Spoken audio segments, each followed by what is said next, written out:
ముందుగా మన జగద్గురు బెమరసి పత్రిజీ గురువు గారికి నమస్కరించుకుంటూ, ఇప్పుడు నేను 3వ తారీఖుని ఇక్కడికి వచ్చాను సార్. నేను వచ్చిన బట్టి ఆ రోజు సారాల మీటింగ్ అయింది, వెళ్ళిపోయారు. ఇక్కడ ఏం చేయాలో అర్థం కాదు. యామంతు, నేను, బాలకృష్ణ, ఒంగోలు వెంకటేశ్వరరావు గారు, రవి మగోళ్ళు. వాళ్ళు ఎవరెవరో తెలీదు, ఏం చేయాలో తెలియదు. 2 రోజులు ఉన్నాను. అప్పుడు హేమంత్తో కొద్దిగా మాట్లాడి సారాలు చెప్పారు. ఏం చేయాలంటే ఆ వెల్డింగ్ చేయడానికి వచ్చాను, అక్కడ వర్క్ లేదు, ఇది కాంట్రాక్ట్ ఇచ్చారు. అప్పుడు అడిగి మళ్ళీ ఇంజనీర్ గారిని కలిసి శానిటరీ వర్క్ అంత చేసాము.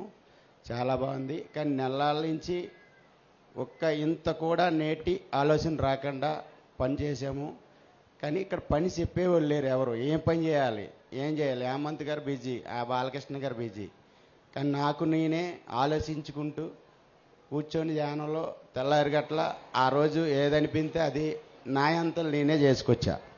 కానీ ఆ రోజు మనం ఎప్పుడైతే 20 బాత్రూములు కొత్తవి కట్టామో, అదే ఏరే వాళ్ళు ఎవరైనా అయితే ఈ ఇటుపక్క పాత 20 డమ్మీ అయిపోయి, ఎందుకంటే వర్క్ సాయంత్రంకి వెళ్ళిపోయామో అనే ఆలోచనలో ఉంటారు తప్ప మనలాగా ఒక హృదయంతో పనిచేయరు. మనం ఒక పిరమిడ్ సొసైటీలోనే ఉంది. అది చేసినా అని చెప్పినా నిజాయితీగా చేస్తాం, పక్కకి వెళ్తాం. కానీ అదే ఒక కూలికి వెళ్ళాము అనుకో, సాయంత్రం డబ్బులు వచ్చాయా లేదా, కాదు సాయంత్రం టైం అయిపోయింది, లేదంటే ఇంత వర్క్ చేసాము, ఎంత వస్తుంది, రేపు మిగులుతుందా మిగలదా, ఈ ఆలోచనలోనే ఉంటాం వర్క్ చేసిన ప్రతి ఒక్కరిని కూడా.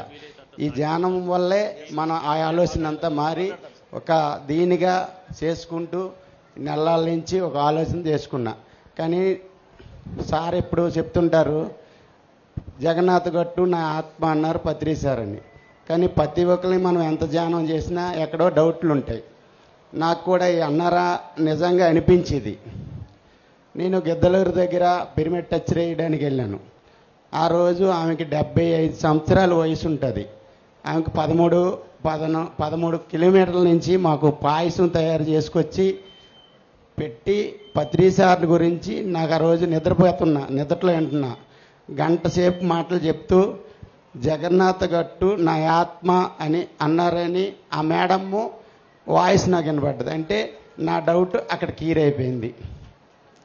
కానీ ఒక్కడనే ఉన్నానో చెప్పేవాళ్ళు లేరు, ఏం చేయాలా అని ఆలోచించుకుని ధ్యానంలో కూర్చుని ఒకరోజు పిరమిడ్లో కూర్చున్నా. ఒక అరగంట కూర్చున్నా, నాకు ఎప్పుడూ ధ్యానంలో ఏమీ కనపడదు. ఆలోచనలు వస్తాయి, కాకపోతే మెడిటేషన్ చేసుకుని చాలా బాగుంది 8 సంవత్సరాల నుంచి. ఆ రోజు పత్రి సార్ అటుపక్క వర్క్ జరుగుతుంది, నాకు తెలీదు. చేతుల్లో వెనకాతలు చేతులు పెట్టుకొని అలా తిరుగుతున్నారనమాట. అప్పుడు ఏంటబ్బా ఇలాగొచ్చింది, నేను కూడా లేచిపోయి సార్ ఎలాగెళ్ళారో అలాగ వెళ్ళి చూస్తే అక్కడ కారు వైపు పునాది కడుతున్నారు. సరే అనుకొని నేను ఇటే ఉండిపోయాను.